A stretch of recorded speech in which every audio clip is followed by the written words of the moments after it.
Hey, we are back touch. out in the kitchen here. You didn't even wait around. No, I know. there was a lot to put on the plate. I just wanted to. It's beautiful. I love when food looks as good as it's about to taste. And the experiment worked.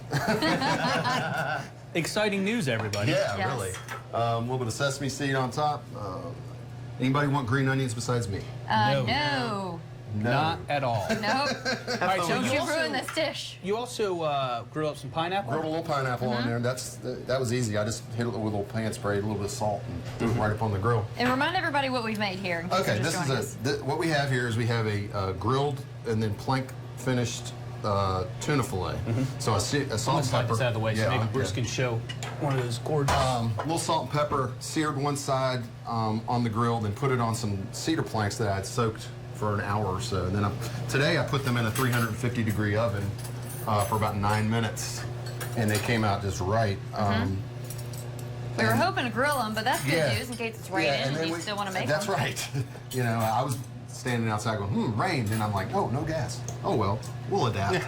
And then the sauce is plum sauce, rice wine vinegar, little sesame oil, a little bit of red chili flake, and there's one more thing, and I can't remember for the life of me. Sesame seeds on Sesame top. seeds on top. Yeah. And then I made a fresh Get a grip, Then Patrick. I made a slaw out of kale, red pepper, and carrots, and the dressings, ground up peanuts, cider vinegar, a little bit of vegetable oil, and some brown sugar, salt and pepper. I have to find ways to cook kale, use kale, because I've got so much of it growing in my front yard. Is that right? Yeah. Well, they say it's like the healthiest thing you can put in your body. It's Yeah. really good.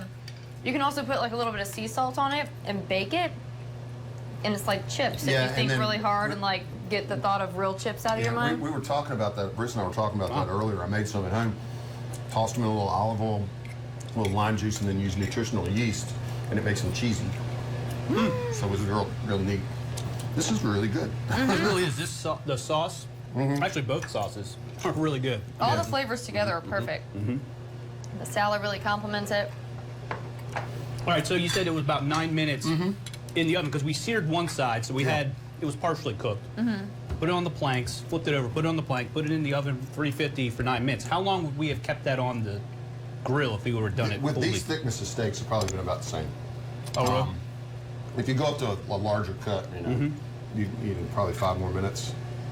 And they're not medium rare or anything like that, and they're not dried out. Where do you find your planks? They are located next to the charcoal. Okay. Okay, so you can get them right at Kroger. I would have gone to like Lowe's. I'd have gone upside down. They have them at Lowe's too. And like I was telling Bob earlier, you just wash them off with water. If you get like skin or stuff stuck on there, what I read is you can take some light sandpaper. Sand it down a little bit. But you don't want to put any oils or detergents on there, for sure. No, otherwise your food tastes like soap. Right. Can you do this with other fish too on the cedar? Sure. Like we were talking earlier, one of the more popular recipes you see is using salmon, Yeah. just because where everything comes from. Sauce has some kick to it. Yeah, a little bit of red pepper flake. Now, if I was going to do salmon, I'd try to do the whole fillet with the skin on it, and that way it would take a little longer to cook. But just like if you roast a chicken on the bone, it has a little bit more depth of flavor. Right. If you keep the bones in there, same thing with the skin on there. And then salmon, especially after you cook it, it just separates right from the skin, so you don't have to worry. My wife hates the thought of skin on a fish, so a lot of practice on getting the skin off. This is great stuff. Soaking this in things other than water, like apple juice. I would have never thought of that. Right. Wine, cider. You could probably use a sweeter vinegar, like a tarragon vinegar or a champagne wine vinegar or something like that. I wouldn't think you'd want to go into the cider vinegars, because they're a little tart. But We definitely recommend this one because this is a this is really fantastic good. dish. Chef Tom, very nicely done. Thank And we'll you. have this on our website, fox2127.com, a little bit later this morning under the morning menu. Can you put your No. knife and fork down This might long be enough one of to my go in and do favorites that some, you've ever well made, works? Chef Tom. This is really good. I like this. Oh, sure. I like the sauce. Gonna take one more bite of the Sauce would pineapple go for good the on road. chicken, too. Don't choke, Patrick. The sauce would go good on chicken, on grilled chicken breast. That would Yes. be delicious. This is great stuff. Chef Tom, very nicely done. Thank you, sir. Thank you, thank you. Hopefully Patrick finished up on that pineapple by now.